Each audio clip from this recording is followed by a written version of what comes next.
श्री शिवाय नमस्तुभ्याम। हर हर महादेव। छत्तीसगढ़ राज्य के नवा रायपुर में गुरुजी पंडित प्रदीप मिश्रा जी द्वारा श्रावण शिव महापुराण कथा शुरू हो गई है। यह 5 दिवसीय शिव महापुराण कथा है जो कि 12 से 16 अगस्त 2024 तक आस्था और यूट्यूब के माध्यम से देखी जा सकती है।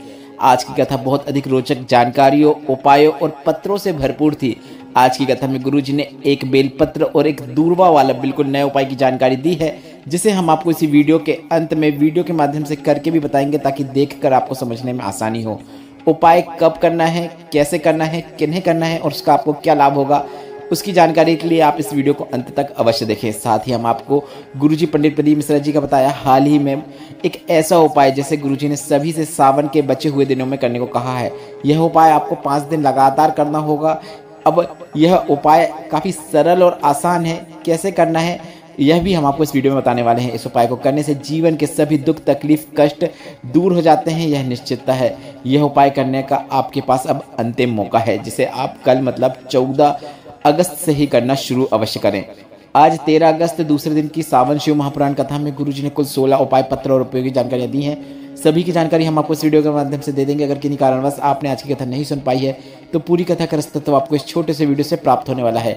बढ़ते हैं आज की कथा की पहली विशेष जानकारी की ओर। गुरुजी ने कहा, कल हमने कथा में जब श्रवण किया था तो हमने आपको बताया था कि शिवलिंग में और मूर्ति में अंतर होता है। शंकर भगवान की मूर्ति की मूलता नहीं है, शंकर भगवान की शिवलिंग की मूलता है। जब हम भोलेनाथ की शिवलिंग के पास पहुंचते हैं तो हमारे हृदय की तरंगे महादेव तक पहुंच ही जाती हैं। बढ़ते हैं आज की कथा की दूसरी विशेष जानकारी की ओर। गुरुजी ने कहा, शंकर भगवान के सभी नामों के आगे ईश्वर लगा होता है। आपने सुना होगा ओमकारेश्वर, महाकालेश्वर, कुबेरेश्वर, रामेश्वर, पिपलेश्वर, केदारेश्वर। तो यह ईश्वर शब्द का क्या मतलब है, क्यों लगा होता है भगवान शंकर के आगे? तो गुरुजी ने कहा, अगर आपसे कोई ऐसा पूछे तो आप उसे बता सकते हैं कि भगवान शंकर के शिवलिंग के पास जब भी कोई जाता है, भक्ति भाव से भोलेनाथ का पूजन अर्चन करता है या फिर भोलेनाथ का दर्शन करता है या फिर जल अर्पित करता है या फिर उनका नाम जाप करता है, तो अपने मुख से वह अपनी व्यथा भोलेनाथ को बोले या ना बोले, वह कुछ भी अगर नहीं बोलता है फिर भी महादेव उसकी सभी समस्याएं, परेशानियों को समझ जाते हैं और उसे हर लेते हैं। बढ़ते हैं आज की कथा की तीसरी विशेष जानकारी की ओर। गुरुजी ने कहा, मंदिर में नहीं जा पा रहे हैं, एक लोटा जल शिवलिंग पर अर्पित नहीं कर पा रहे हैं, तो मंदिर के आपको शिखर का दर्शन करते हुए चले जाना है। अगर आप ऐसा भी नहीं कर पा रहे हैं तो आपको अपना रास्ता बदल लेना है। मतलब आप भगवान के मंदिर के सामने से निकलते हुए जाएं, किसी भी कार्य के लिए जा रहे हैं तो।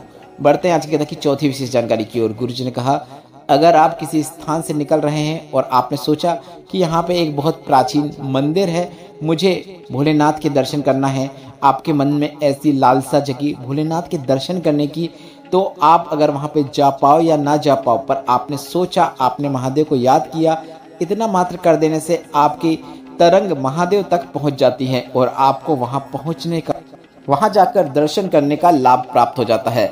बढ़ते हैं आज की कथा की 5वीं विशेष जानकारी की ओर। आज गुरुजी ने सभी को काफ़ी सुंदर लाइन बताई। गुरुजी ने कहा, नाम महादेव का जो दिल से लिया करते हैं, नाम महादेव का जो दिल से लिया करते हैं, उन्हीं भक्तों को मेरे शिव प्यार किया करते हैं। बढ़ते आज की कथा की 6वीं विशेष जानकारी की ओर। गुरुजी ने कहा, जिस दिन तुम्हारी जिंदगी में दुख आए, कष्टों ने घेर लिया हो, संसार में ऐसा कोई भी नहीं है जिसके जीवन में दुख नहीं आता, कष्ट नहीं आता। बड़े से बड़े एक्टर से छोटे कंडक्टर तक सभी के जीवन में दुख आता ही है। खाते में दुख जरूर आता है, यह निश्चितता है। बस इतना याद रखो, दुख को समाप्त कैसे करना है।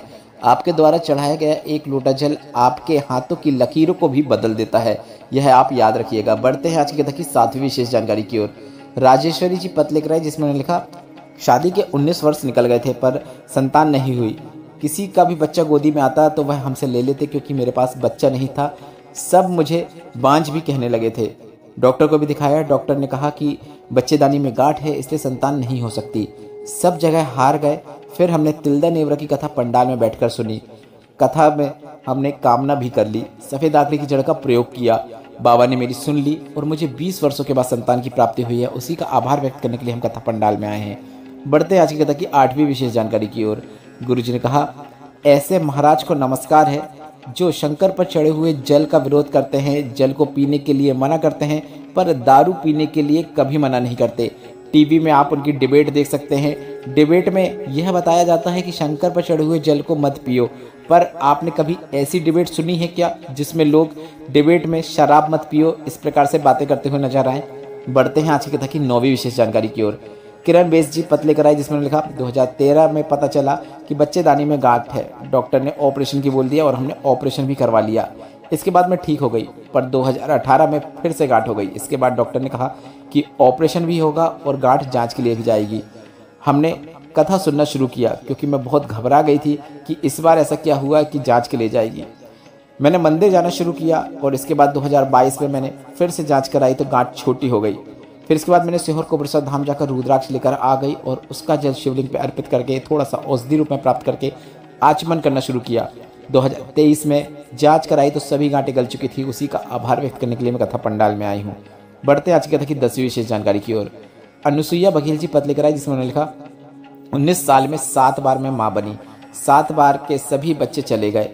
कोई 2 महीने में चला गया, कोई 6 महीने में चला गया, कोई 1 साल में चला गया तो कोई 2 साल में चला गया, पर बाबा पर भरोसा बनाए रखा और 8वीं बार गर्भ धारण किया। डॉक्टर को दिखाया तो डॉक्टर ने कहा कि बच्चा विकलांग है, उसे हटा देना चाहिए। हमने बाबा के भरोसे बच्चे को जन्म दिया। भोलेनाथ के मंदिर पर जाती, जल चढ़ाती, जल का आचमन कर लेती और बेलपत्र का भी आचमन कर लेती। मैंने स्वस्थ बच्चे को जन्म दिया है, उसी का आभार व्यक्त करने के लिए मैं कथा पंडाल में आई हूँ। बढ़ते हैं आज की कथा की 11वीं विशेष जानकारी की ओर। रेणु दुबे जी राजनंद गांव से पत्र लेकर आए जिसमें उन्होंने लिखा 2022 में अचानक तबीयत खराब हुई, बुखार आया, एकदम से एक झटका लगा जिसके कारण मेरे एक आंख की रोशनी पूरी तरीके से चली गई। मुझे एक आंख से दिखाई देना बंद हो गया। डॉक्टर ने कह दिया कि आंख की रोशनी कभी वापस नहीं आ सकती। दूसरी बार फिर मेरी तबीयत खराब हुई और दूसरी आंख की रोशनी भी जाने लगी। मुझे दूसरी आंख से भी कम दिखाई देने लगा। फिर मैंने आपकी कथा पंडाल में बलोद में जो कथा थी वह सुनी और मंदिर में जाकर जल चढ़ाना शुरू किया। चढ़े हुए जल को थोड़ा सा प्राप्त कर लेती और अपने आंखों में वह जल लगाना शुरू किया। शिव पर चढ़ी हुई बेलपत्र का आचमन करना शुरू किया। बाबा का जल का आचमन करती और बाबा के भरोसे हो गई। बाबा का आभार व्यक्त करने के लिए यहाँ आई हूँ क्योंकि आज मैं पूरी तरीके से स्वस्थ हो गई हूँ। मुझे दोनों आंखों से दिखाई देने लगा है। उसी का आभार व्यक्त करने के लिए मैं कथा पंडाल में आई हूँ। बढ़ते हैं आज की कथा की 12वीं विशेष जानकारी की ओर। गुरुजी ने विशेष जानकारी देते हुए कहा कीर्ति मुख भगवान भोलेनाथ के मंदिर में दरवाजे में रहता है जो राक्षस की तरह दिखाई देता है। आपने देखा होगा जिसके बड़े बड़े दांत होते हैं, आंख बड़ी बड़ी होती है, जीभ बाहर निकली होती है। उसे भोलेनाथ ने वरदान दिया है। उसे भोलेनाथ से यह वरदान प्राप्त है कि जब भी कोई एक कलश जल लेकर मंदिर के अंदर प्रवेश करेगा तो वह उसके पाप को, दुख को, कष्ट को, बीमारी को हर लेगा, निगल जाएगा और वह आपके दुख, तकलीफ, कष्ट को हर लेता है। जब आप एक लोटा जल लेकर भोलेनाथ के मंदिर में प्रवेश करते हैं, बीमारियों को हर लेता है। बढ़ते हैं आज की कथा की 13वीं विशेष जानकारी की ओर। जय लक्ष्मी जी भिलाई से पत्र लेकर आई जिसमें उन्होंने लिखा 2017 में बहुत तबीयत खराब हो गई थी। डॉक्टर ने बच्चेदानी में गांठ बता दिया था, ऑपरेशन की कह दिया था। हम सब सुनकर बहुत दुखी हो गए। आपकी कथा सुनना शुरू किया, मंदिर में जाकर जल चढ़ाना शुरू किया। थोड़ा सा जल प्राप्त करके नंदी के पास बैठकर आचमन कर लेती, बेलपत्र का भी आचमन कर लेती। डॉक्टर को दिखाया तो डॉक्टर ने दवाइयाँ जो दी वह दवाइयों का आचमन मैंने कुंदकेश्वर महादेव का नाम लेते हुए करना शुरू किया क्योंकि आप कहते हैं दवाइयों का भी आचमन करना चाहिए। साथ ही आपने जो दूरवा वाला उपाय बताया था वह मैंने किया। इसके बाद मैंने फिर से अगली बार सोनोग्राफी कराई तो गांठ गल चुकी थी। उसी का आभार व्यक्त करने के लिए मैं कथा पंडाल में आई हूँ।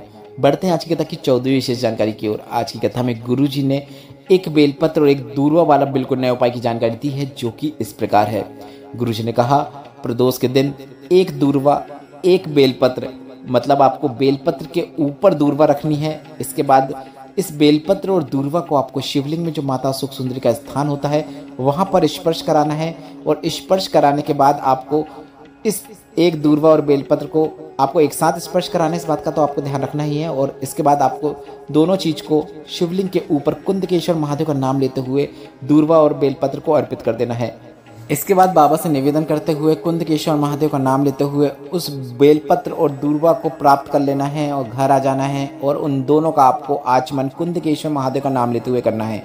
बेलपत्र और दूर्वा का आचमन आप आगे पीछे भी कर सकते हैं, पर दोनों का आचमन गुरुजी ने करने को कहा है। गुरुजी ने कहा 2 से 3 प्रदोष करके देखिएगा, गांठ जो है उसमें आपको आराम जरूर देखने को मिलेगा। इसके बाद आप डॉक्टर के पास जाकर इलाज करा सकते हैं, सोनोग्राफी करा सकते हैं, आपको अपने रोग से मुक्ति अवश्य मिलेगी। अगर आपको बेलपत्र खाने में छाड़ लगता है तो आप बेलपत्र को सूख होकर गोली बनाकर भी खा सकते हैं। ऐसी जानकारी गुरुजी ने भी अपनी पिछली कथाओं में दी है। बढ़ते हैं आज की कथा की 15वीं विशेष जानकारी की ओर। गुरुजी पंडित प्रदीप मिश्रा जी की अगली जो कांवड़ यात्रा है वह 17 अगस्त 2024 को सुबह 9 बजे से सीहोर कोबरेश्वर धाम में होगी, जो कि शुरुआत सीहोर की सिवना नदी से सुबह 9 बजे होगी और पूर्ण कोबरेश्वर धाम में होगी। इसके बाद अगली शिव महापुराण कथा 23 से 29 अगस्त तक नांदेड़ में होगी और उसके बाद अगली शिव महापुराण कथा सितंबर माह की पहली शिव महापुराण कथा होगी, जो कि 3 से 9 सितंबर तक गुड़गांव में होगी। बढ़ते हैं आज की कथा की 16वीं और अंतिम जानकारी की ओर। 14 से 18 अगस्त तक आपको गुरुजी पंडित प्रदीप मिश्रा जी का बताया बिल्कुल नया उपाय करना है, जो कि इसी सावन में गुरुजी ने सभी से करने को कहा है। गुरुजी ने कहा अगर आप यह उपाय इस सावन में करते हैं तो आपके जीवन के सभी प्रकार के दुख, तकलीफ और कष्ट दूर हो जाते हैं, यह निश्चितता है। गुरुजी ने कहा आपको इस सावन में 5 दिनों का चयन करना है। अब बचे ही कुछ दिन है जिसमें आपको बेलपत्र के पेड़ के नीचे जाकर बैठकर या खड़े होकर जैसी व्यवस्था हो, आपको श्री शिवाय नमस्तुभ्यम या फिर नमः शिवाय या फिर ओम नमः शिवाय मंत्र की एक माला करनी है। एक माला से तात्पर्य यह है कि आपको 108 बार मंत्र का जाप करना है। अगर माला नहीं है तो आप अपनी उंगलियों का उपयोग करते हुए भी मंत्र का जाप कर सकते हैं। इस वीडियो में बताया गया उपायों से संबंधित अगर अभी भी आपके मन में कोई प्रश्न है तो ये प्रश्न आप कमेंट बॉक्स के जरिए पूछ सकते हैं। मंत्र जाप करने के लिए आप रुद्राक्ष की माला का भी उपयोग कर सकते हैं या फिर आपके पास जो भी माला है उसका उपयोग कर सकते हैं, बस तुलसी की माला का उपयोग ना कीजिएगा। साथ ही हम आपको बता दें अगर आपके पास माला नहीं है तो आप ऐसे ही 108 बार अपनी उंगलियों में श्री शिवाय नमस्तुभ्यम मंत्र का ऐसा कैलकुलेशन करते हुए उंगलियों के अनुसार भी आप 108 बार श्री शिवाय नमस्तुभ्यम मंत्र का जाप कर सकते हैं। आपको 14 से 18 अगस्त तक यह उपाय रोज करना है। जीवन में कितने भी दुख, तकलीफ, कष्ट क्यों ना हो वह निश्चित दूर हो जाते हैं। यह उपाय आप सुबह या शाम कभी भी कर सकते हैं। आप इस उपाय करने की शुरुआत कल से ही कर सकते हैं, 14 अगस्त से। वीडियो उपयोगी लगा हो, मेरे द्वारा दी गई जानकारी अगर आपको थोड़ी सी भी उपयोगी लगी हो तो इस वीडियो को लाइक करके कमेंट बॉक्स में हर हर महादेव अवश्य टाइप कीजिएगा। व्हाट्सएप में जुड़ना चाहते हैं तो उसकी लिंक भी मैंने कमेंट बॉक्स में मेंशन कर दी है, जिसमें टच करके आप हमें व्हाट्सएप में भी फॉलो कर सकते हैं। श्री शिवाय नमस्तुभ्यम, हर हर महादेव।